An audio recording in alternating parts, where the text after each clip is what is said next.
بہت شکریہ جناب مظہر اقبال دانش صاحب. سب سے پہلے تو میں شکر گزار ہوں جناب صدر افتخار عارف صاحب کا. بہت ہی ہماری نامور ممتاز شخصیت ہیں. ادب کے حوالے سے، دانش کے حوالے سے بڑا نام ہے. وہ جہاں تشریف لائے، پروفیسر فتح الدین ملک صاحب تشریف لائے، یہ بھی تنقید کے حوالے سے ایک نہایت معتبر نام ہے. اور اس کے علاوہ کاشمیری صاحب ہیں، عبدالعزیز صاحب تشریف رکھتے ہیں، ناشاد صاحب ہیں جو اظہار خیال کریں گے. ادھر ڈاکٹر لذیبہ عارف جو اس وقت صدر نشین ہیں اکادمی ادبیات کی. اور اس کے ساتھ یہ بھی کہنا چاہیے کہ دائرہ علم و ادب کے وابستگان جو ہیں وہ بھی میرے شکریہ کے مستحق ہیں کہ انہوں نے اسلام آباد میں اس تقریب کا اہتمام کیا. میں شکر گزار ہوں. بات یہ ہے کہ ابھی دانش صاحب نے ذکر کیا اس کتاب کا. اصل میں نے 2023 ہی میں بزم اقبال کا مئی میں چارج سنبھالا. اس میں میری خواہش سے زیادہ اس وقت کی حکومت جو تھی اس کے وزیر اطلاعات کو دخل تھا. انہوں نے مجھ سے کہا اور میں نے کہا کہ جناب بہت میں نے کر لی ہے ملازمت اور اب میرا کوئی ارادہ نہیں ہے. کہنے کہ یہ ایک قومی خدمت ہے. تو میں نے کہا کہ اس کے لیے پھر ایک شرط ہے. انہوں نے یہ سمجھا کہ شاید میں کوئی اپنی تنخواہ کے حوالے سے شرط لگانے جا رہا ہوں. تو کہنے کہ نہیں تنخواہ آپ کو اچھی ملے گی. میں نے تنخواہ کا تو میں نے ذکر ہی نہیں کیا. تو میں تو یہ چاہتا ہوں کہ بزم اقبال کی اس وقت جو گرانٹ ہے وہ صرف 80 لاکھ ہے. اور میں نے معلوم کیا ہے تو بزم اقبال کے ملازمین کی تنخواہ سالانہ جو ہے وہ 1 کروڑ سے متجاوز ہے. تو لہٰذا اس ادارے کو میں چلا ہی نہیں پاؤں گا. تو اس لیے میری معذرت قبول کی جائے. ان کا کہ نہیں ہم آپ کو اس کے فنڈز بڑھا دیں گے. خیر وہ 1 سال تو فنڈ نہیں بڑھے لیکن الحمدللہ اس کے بعد کو کوشش کاوش کی، کو فائنانس ڈپارٹمنٹ سے رابطے کیے. اس کے نتیجے میں ہماری گرانٹ انہوں نے کچھ بڑھا دی. لیکن اب بھی وہ گرانٹ ناکافی تھی. میں نے کچھ خواب دیکھے تھے جن میں ایک خواب پیام مشرق کی تدوین کا بھی تھا اور اس کی اشاعت کا تھا. اب یہ بات آپ کو معلوم ہے کہ گوئٹے کا مغربی مشرقی یا غربی شرقی دیوان جو ہے یہ اسٹوٹگارٹ سے 1819 میں شائع ہوا اور حضرت علامہ کی کتاب اس کے 1819 کے گویا 104 سال بعد 1923 میں شائع ہوئی پہلا ایڈیشن. اور جلد بعد ہی اس ایڈیشن کی اشاعت ثانی کی نوبت آ گئی. یعنی آپ یہ سمجھیں کہ 2024 میں اس کا دوسرا ایڈیشن چھپا. میں نے سوچا کہ یہ ایڈیشن بڑا خوبصورت ہے اور آپ خواتین و حضرات کو یہ معلوم ہوگا کہ اس کی کتابت اس زمانے کے جو بہت بڑے خطاط تھے اور حضرت علامہ سے بھی نیازمندی کا ایک تعلق تھا ان کا. یعنی عبد المجید پروین رقم جو لوہاری منڈی میں ہوتے تھے اس زمانے میں وہیں رہتے تھے اور خطاطی کرتے تھے. تو انہوں نے اس کی خطاطی کی. اچھا اتفاق سے میرے پاس ایک ایڈیشن مکتبہ جامعہ دہلی کا بھی تھا جو اسی زمانے میں شائع ہوا لیکن لاہور ایڈیشن کے بعد شائع ہوا.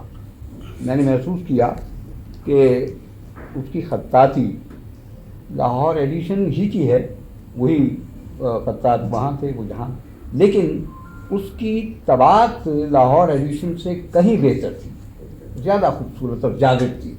لہذا ہم نے عکس برداری کے لیے اس نسخے کا انتخاب کیا اور اتفاق سے وہ نسخہ میرے پاس موجود تھا. بہرحال اب یہ اس کو شائع کرنے کا جب مرحلہ آیا تو میں نے سوچا کہ اس کو شائع کیسے کیا جائے. جو فنڈز کی حالت ہے وہ تو بہت ہی یعنی مایوس کن ہے. لہذا اس موقع پہ ہمارے شاگرد عزیز مظہر اقبال دانش سے تبادلہ خیال کیا اور ان کے توسط سے راجہ صاحب تک رسائی ہوئی. اور وہ بڑے اقبال سے نہایت درجہ شغف رکھتے ہیں جیسے مظہر دانش رکھتے ہیں. لہٰذا انہوں نے کہا جی کہ اس کا کوئی مسئلہ نہیں ہے، کتاب کو خوبصورت رکھنا چاہیے. لہذا یہ تو ایک مختصر کہانی ہے، طویل طوالت میں جانے کا یہ موقع نہیں ہے۔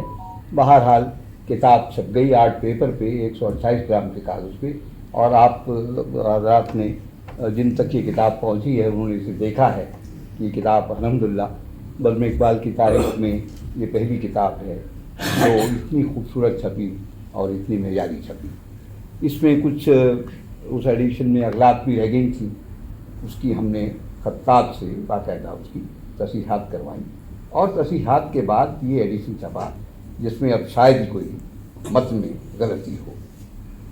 باقی رہا اس کے مقدمے کا مسئلہ، تو واقعی ابتدا میں جیسا دانش نے کہا میرا ارادہ یہی تھا کہ میں اس پہ 10-15 صفحے لکھوں گا، لیکن یقین فرمائیے کہ جب میں نے لکھنا شروع کیا تو مجھ پر ایک ایسا احساس نشاط تھا جس سے میں نکل نہیں پایا جب تک میں نے اسے مکمل نہیں کر دیا، اور جب اس کی کمپوزنگ ہوئی تو معلوم ہوا کہ یہ تو کوئی 85 صفحے بن گئے۔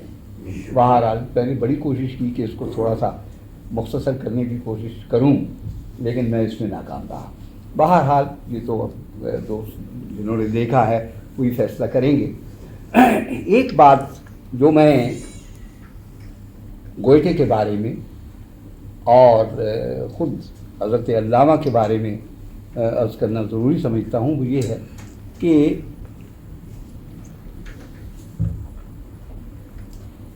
یہ ایک عجیب و غریب شخصیت جرمنی میں پیدا ہوئی ہے۔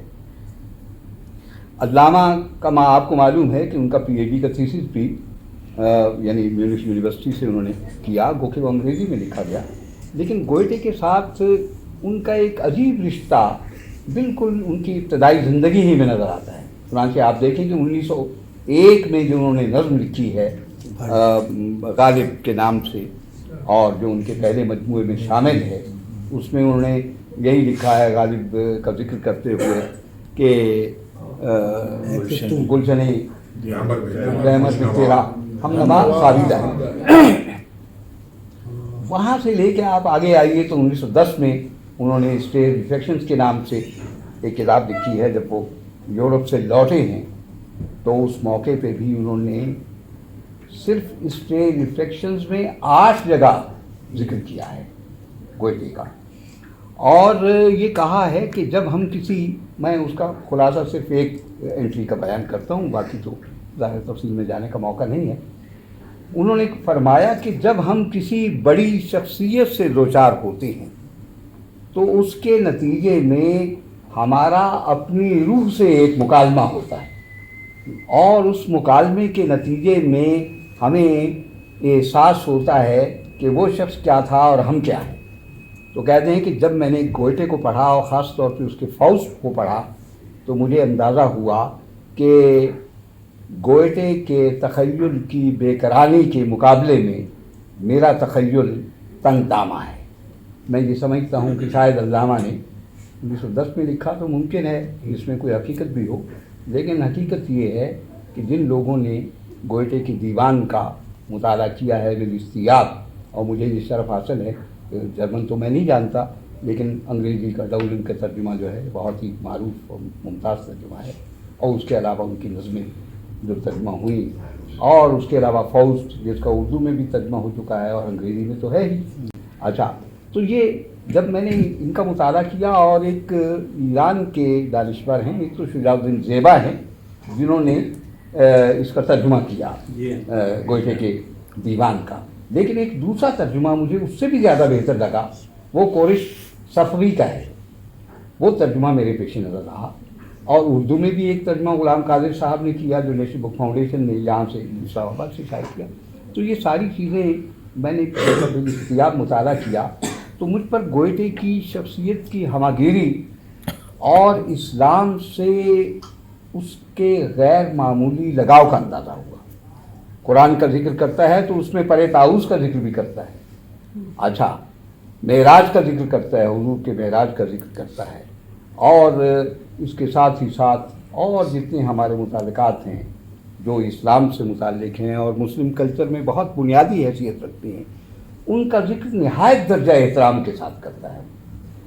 تو لہذا اقبال کو بھی فیسینیٹ شاید اسی وجہ سے کیا گیا ہوگا، اور علامہ نے پھر اس کا جواب لکھا. لیکن میں یہ عرض کرنا چاہتا ہوں کہ یہ پیام مشرق جو ہے یہ گوئٹے کے دیوان کا جواب نہیں ہے. یہ بات بڑی اہم ہے اور پیش نظر رکھنی چاہیے. گو کہ خود حضرت علامہ نے اپنے دیوان کے آغاز میں لکھا اور یہاں بھی لکھا ہوا ہے کہ در جواب شاعر ادمانوی گوئٹے. تو یہ جواب ان معنوں میں نہیں ہے کہ انہوں نے اس کے مشمولات کا صفحہ بصفحہ یا نظم بے نظم یا سطر بے سطر جواب دیا ہو. ایسا نہیں ہے. اصل میں جو آفاقی موضوعات گوئٹے کے ہیں وہ آفاقی موضوعات اقبال کے لیے ہیں.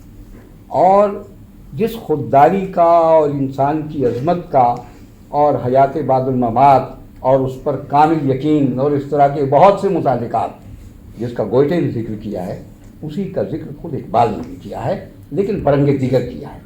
میں یہ سمجھتا ہوں کہ چونکہ گوئٹے کے دیوان کو مجھے بہت باستیاب مطالعے کا موقع ملا، میں یہ بات نہایت ذمہ داری سے کہتا ہوں اور یہ میں اپنے مقدمے میں لکھ بھی چکا ہوں کہ اقبال کی پیام مشرق کا دامن گوئٹے کے دیوان سے بہت وسیع ہے، بمراتب اس سے بہت آگے ہے. حقیقت ہی ہے. اور اس کی جابجا شہادتیں ان کی نظموں میں بھی موجود ہیں، ان کی تمثیلی نظموں میں بھی موجود ہیں.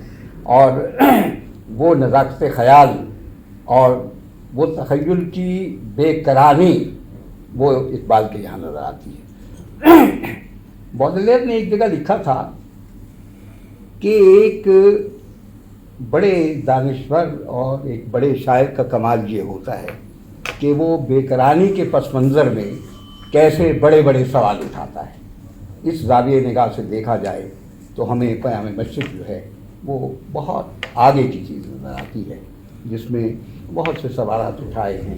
انہوں نے کائنات کے بارے میں، انسان کے بارے میں، انسان اور کائنات کے رشتے کے بارے میں، کائنات میں شیطان کی کیا حیثیت ہے وغیرہ وغیرہ، اور اس نوعیت کی بہت ساری چیزیں جس میں ظاہر ہے ہمارے بہت سے دوست اس پر اظہار خیال کریں گے. تو میں یہ محسوس کرتا ہوں کہ گوئٹے کے یہاں جو محبت کا ایک برتاؤ ہے اور نوع انسانی کے ساتھ جو اسے کمال درجے کی محبت محسوس ہوتی ہے، اور ذہن اور معادے کی نام نہاد سنویت کو جس طرح اس نے کمال درجے کے تخلیقی سطح پہ وحدت میں سمویا ہے، وہ ایک بہت بڑا کارنامہ ہے. اور حقیقت یہ ہے کہ جس طرح گوئٹے کا یہ دیوان مشرق اور مغرب کے مابین ایک پل کی حیثیت رکھتا ہے، اقبال کی پیام مشرق بھی اس سے بڑے اور زیادہ مضبوط پل کی حیثیت رکھتا ہے. اور اس اعتبار سے یہ کتاب اس کا تقاضا کرتی تھی کہ اس کو چھاپا جائے. بہرحال ہم نے کوشش کی، اس کے نتیجے میں بہت سی چیزیں اب پیام مشرق میں ایسا مصرع ہے، ایسی نظم ہے کہ جو ضرب المثل کا درجہ اختیار کر چکی ہے. ہر ملک ماس کے ملک خدائے ماس، تشاب آفریدی چراغ آفریدم، دفال آفریدی اجاغ آفریدم، بیابانوں کو حسارو راگ آفریدی، خیابانوں گلزارو باغ آفریدم، من عالم کیا سنگ آئینہ سازم، من عالم کیا زہر روشینہ سازم. اور اس طرح کی اتنے اظہارات ہیں کہ جس کے لیے بڑا وقت چاہیے. بہرحال میں یہ سمجھتا ہوں یہ میری خوش قسمتی ہے کہ 2024 میں ہم نے اس کتاب کو شائع کر دیا. سال کے ختم ہونے سے پہلے ہم نے شائع کر دیا اور لاہور میں اس کی ایک تقریر اجرا ہوئی. آج دوسری تقریر جو ہے یہاں اسلام آباد میں ہو رہی ہے. باتیں بہت سی کہنے کی ہیں لیکن میں اسی پر اتفاق کرتا ہوں اور اپنی بات کو ختم کرتا ہوں اور مکرر شکریہ ادا کرتا ہوں دائرہ علم و ادب کا اور ان تمام دوستوں کا جو یہاں تشریف لائے، خصوصاً افتخار عارف صاحب کا، جناب فتح الملک صاحب کا، ساحر صاحب کا، کاشمیری صاحب بیٹھے ہیں، ناشاد صاحب، اور میرے بہت سے دوست اور شاگرد بھی یہاں موجود ہیں. یہاں ہمارے درویش صاحب بیٹھے ہیں، تشریف رکھتے ہیں، ان کا شکریہ، اور بہت سارے احباب کا بہت بہت شکریہ. اب میں چاہوں گا اس کتاب کے بارے میں جو بے داد رائے ہے آپ کی اس کا اظہار ہو. شکریہ.